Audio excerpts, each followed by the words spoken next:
entertain. Is this not why you are here?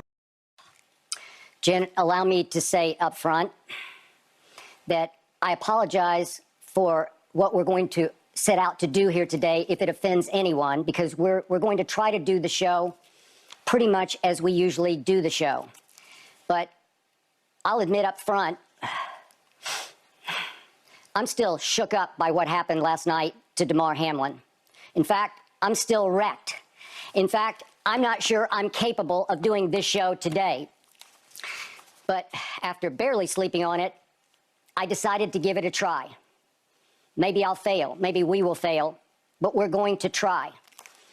We wrestled through much of the night whether to even do a show today, because it felt like, in our minds, we almost can't win with this, because the last thing we want to try to do is come off as insensitive to what this young man is going through in a life or death situation. The last thing we want to do is offend anyone by trying to do what we always do, which is talk about sports.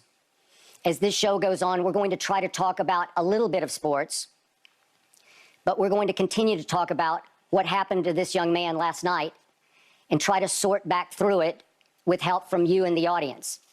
And we ask you now, if you'd like to tweet us your emotions of the night and of this morning about what happened to Damar Hamlin, please do so. You can tweet us at @undisputed, and I will be sharing some of your tweets and your emotions as we share our experience of last night through this very difficult morning for all of us. Obviously, my partner Shannon Sharp is not here today. I look forward to seeing him tomorrow. We? We. My pride. What I would do. Who did you pick? You picked the Rams and the Chargers, okay? And the only difference is, everybody knows the Rams are bad, but they don't want to say Tom Brady is playing just as bad as Matt Stafford. Skip, they're in the Tampa division. They're in the worst division in football. Good. Are they going to be in the playoffs? Help me out. Skip, I need you to That's your argument. Okay, That's your argument. What do you mean that's my argument? Your argument is that they're going to be in the playoffs. Is Tom Brady playing bad? Okay. Yes or no? Yes, he played poorly yesterday. What do you mean yesterday? Okay, all year. But you're giving him 100% I of the did, blame? because That's just, you have no objectivity. It's just straight Brady hate. Wait a minute. This is just straight hate by a guy who's jealous that he's still playing at a high level at 45 when you had to stop at 35. That's what you do. That's the point. That's what you do. Every time I call something into question, I'm jealous. No. Skip, I did what I never did. said you were jealous of Baker Mayfield. Skip, I did what I did. You make it seem like I was a bum. I'm in the effing Hall of Fame. Okay, I got three Super Bowls. So what? So what? He's way better than you were. I'm better than you. Better. Skip, what I got to see what you do? You take personal shots. No, I don't take personal shots. You started it. Time out. You would take a personal shot at me. I didn't take a personal shot at you. Wait a minute. What are you talking about? You would take a personal... Put your glasses back on. Can I finish? You're willing to take a personal shot at me to say this man is better than me because I say he's playing bad this year? Well, because you just Go ahead. you disrespect him. It's just so. You know what? It's beneath your you dignity. You would disrespect me to support him. No, well, I'll support him over anybody because he's the greatest player who ever played your game, and it's by far. Have at it. Okay, Take off, I'm going to have at it because I'm going to have at you because what happened yesterday? All right, Shalom. First and foremost, giving all glory, honor, and praise to Yahweh Bahashem, Yahweh Shah Bahashem Rakakwadash, and double honors to the apostles and elders of Great Millstone who rule well over the flock of Israel. Shalom and salutations to you brothers out here that's pushing words of truth and sincerity. And shalom to all you Akim and the Akwav that's scattered around the world, Israelite foreigners, listening, observing, taking heed to the times we're in. Esau Edom doesn't love you. He never loved us.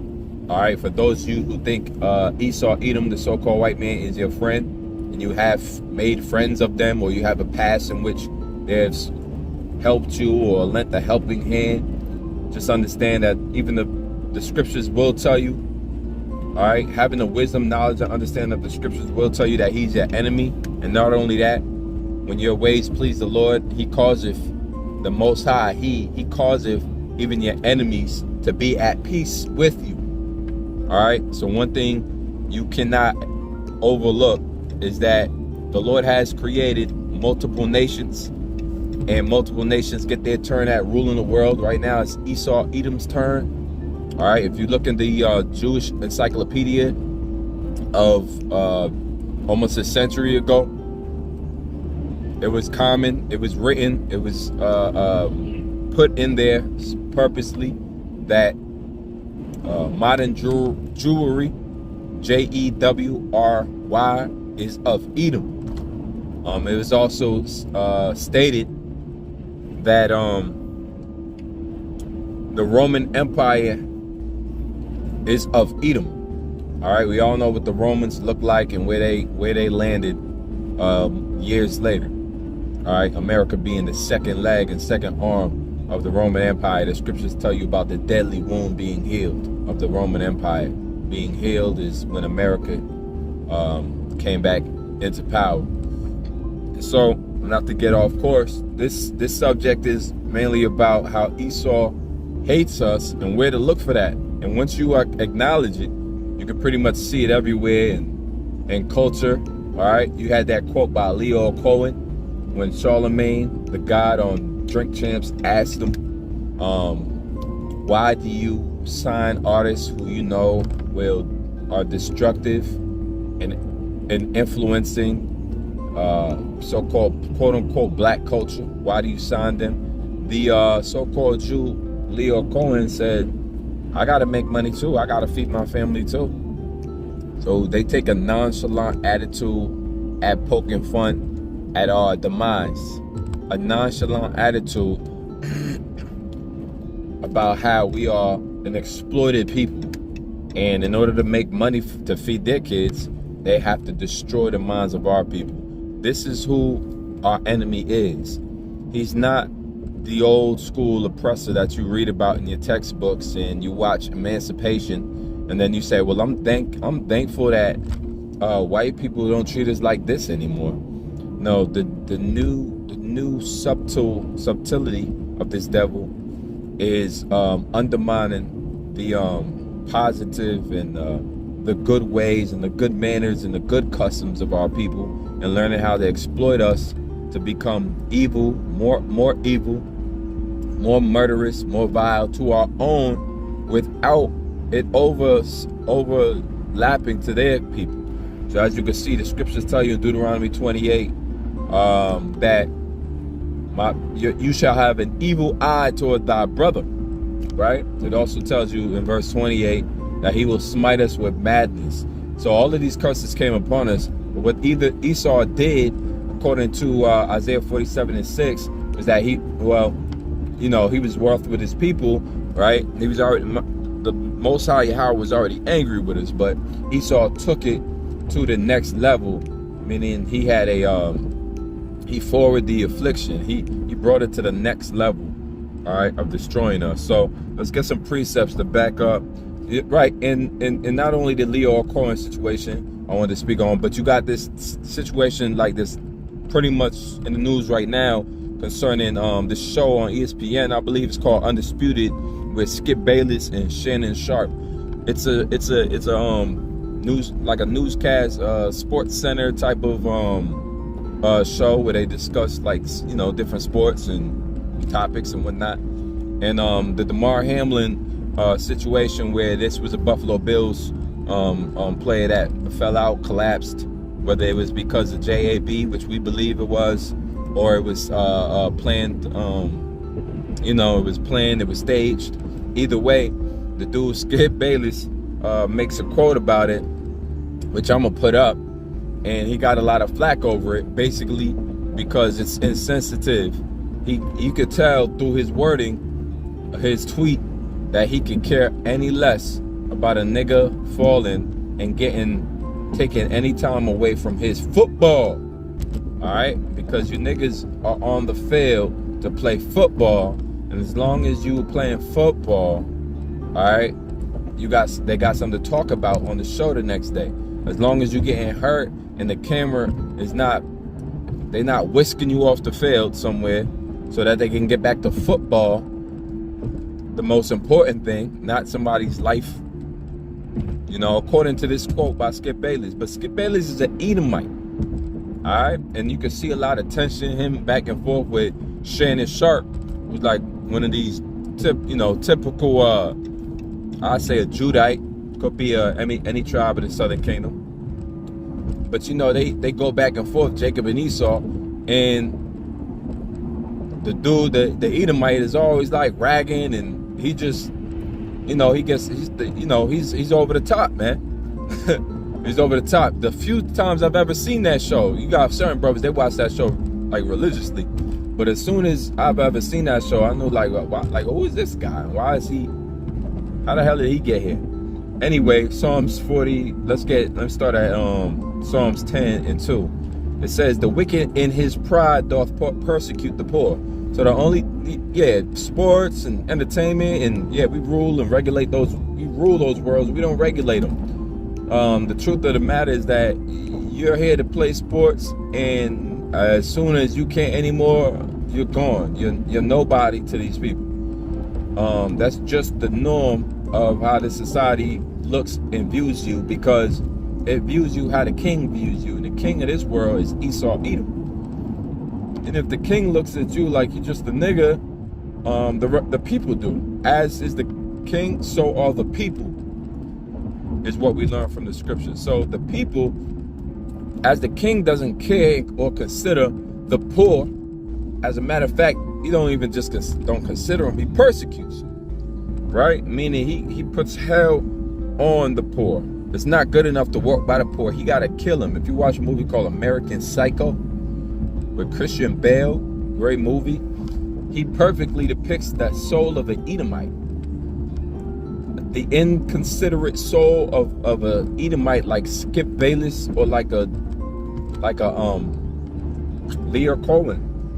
It says here to burn. This is a word for persecute. It says here to burn. It's the lack. All right, to burn.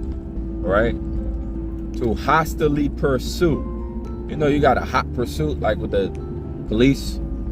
You got a hot pursuit. They on your tail. That's what it's like, man. It says to inflame, man. All right, so you can imagine this hot fire right behind you, and you running from it, and it's chasing you. That's what Esau Edom is to the poor, and we are the poor. We are the poor that the Bible speaks of.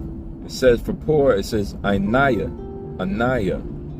and that means poor, afflicted, humble, and wretched. Right? A wretched soul. Right? Humble. Who's the humble of the scriptures? The Israelites. Right? The ones that turn back to the Father are humble. The ones that are catching affliction and still trusting in the Lord are the humble. It says the poor and weak, the weak afflicted, right? The humble and lowly. So the Israelites are the Anaya, the poor of the scriptures. So the persecutors are these other nations, mainly Esau Edom. And you read about the enemies of the Israelites in Psalms the 83rd chapter. They have a confederacy against us, right? In Psalms the 2nd chapter, the heathen are raging, and the people are imagining a vain thing. The empty thought that they're imagining, right? The image the vain image in their head, their vain goals and opportunistic forethought is that they will be ruling over us eventually.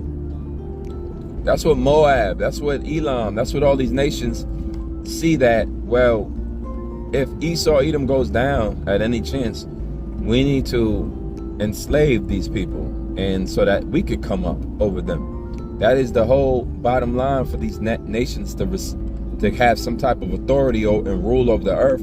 It is who can subjugate the Israelites.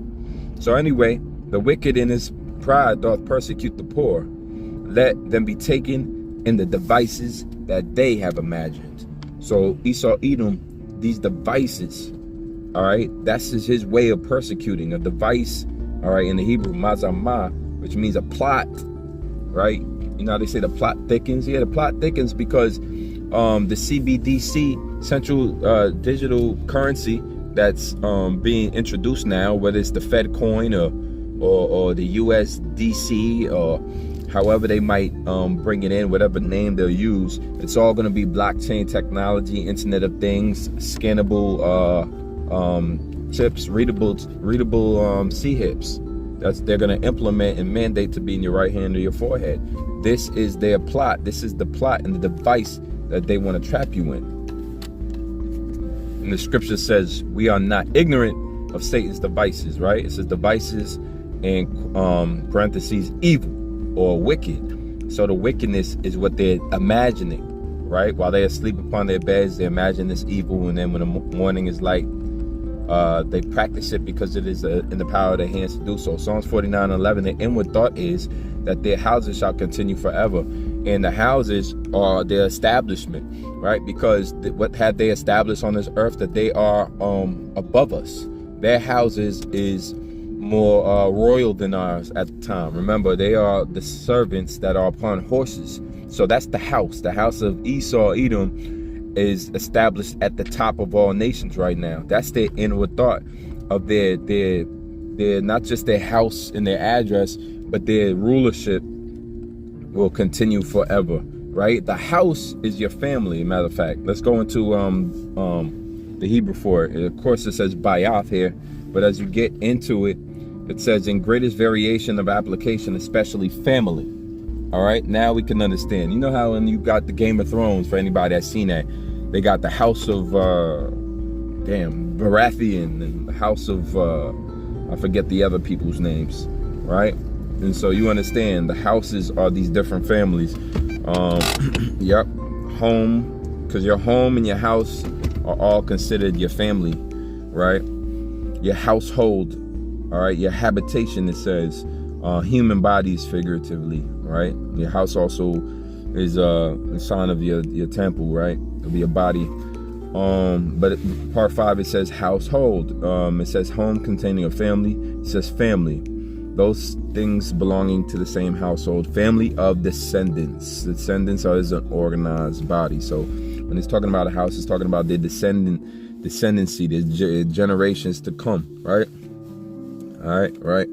It says here, and their dwellings places to all generations, right? So dwellings, right? Tabernacles, dwellings, again, going along the lines of the house and the lineage to all generations. That's genealogy. That's, habitation, dwelling. It says period, generations, those living during a period. And obviously generations is plural. So every age, it says age, every age, evermore, posterity. Your posterity is those, it says all future generations of people. So they believe that their future generations of people, in which Esau Edom understands reincarnation. So they're talking about themselves coming back over and over and over in posterity, ruling, right? Ruling, continuing forever. That's their thoughts, and that's their lack of understanding of the scriptures, because in Obadiah, it tells you that Esau shall be a stubble, and Jacob a fire, and Joseph a flame. All right, and they shall be wiped out. Basically, Esau Edom is going to be the only nationality that the Lord has created to have no future. All right, they will make a complete end of Esau. All right, the Israelites in our rulership to come, which is near. The Lord said, "I tarry not, I come quickly." Psalms 50:16, but unto the wicked Yahweh said, what hast thou to do to declare my statutes, or that thou shouldest take my covenant in thy mouth? And these people love to swear in the Bible. They love to mention the Bible, biblical this and that, but they do not even recall that they are the Edomites who are have this perpetual hatred against their brother Jacob. All right, and they up and down talk about the scriptures, but the Lord said, what hast thou to do to declare my statutes in thy mouth? To declare a statute, right, means to, right here, intensively to recount. They'll speak on this statute. Well, the Bible says, no, well, you don't. Who are you that you think you can speak on it if you don't uphold it in your own society? How much more will I destroy you for these things? Isaiah 33:1, woe to thee that spoilest, that thou wast not spoiled, and dealest treacherously, and they have not dealt treacherously with thee. You can't take the account of any time during or right before slavery. These people basically had a hatred about us since they came into power in the Greek Empire. And even before that, you see where you read about Jacob and Esau, how Esau would have a hatred. He sought to bury his father, and then he would slay his brother Jacob, and he kept the hatred for his brother Jacob. Even before that, you understand that Esau was Cain, All right, Esau has the spirit of Cain. Cain's, after he slew his brother, he said, am I my brother's keeper? When it was asked about his brother. So this quote by Skip Bayless proves that they are not their brother's keeper. They still have the spirit of Cain on them. Cain meaning weapon, because he weaponized himself against his brother. They still had these weapons to destroy the earth or the people on the earth as much as they can. They still have various styles of weapons which they plan and intend to use on the people for the sake of Depop. And it's coming, man. We are actually in the Damar Hamlin situation is what we believe is the phases of a Depop, which was a psyop, which was the ones stop and drop. You know what I'm saying? That's what happens when you take the pop.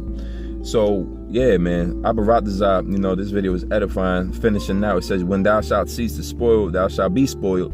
All right, you're going to cease, meaning you're going to finish. You're going to get done with your spoiling. Your spoiling is going to have an end, right? It's going to come to an end. The Lord said, it's my determination to set their bounds so that they cannot pass. Determination, the word literally means to pre-terminate, like terminate before. Like it's already set up the termination date for Esau Edom. So brothers, we just got to wait it out patiently with faith. It says, and when thou shalt make an end to deal treacherously, they shall deal treacherously with thee. So treacherously means dealing treacherously or dealing deceitfully, faithlessly, to offend, right? Spoiling is when you violently ruin, destroy, and devastate somebody. Yep, that's what spoiling means. Ravaging, all right. Also robbing is another word, and wasting, and spoilers, treacherous, and that's basically it right there. So Abaratazab, this video was edifying. Time for work. Till next time, Shalom.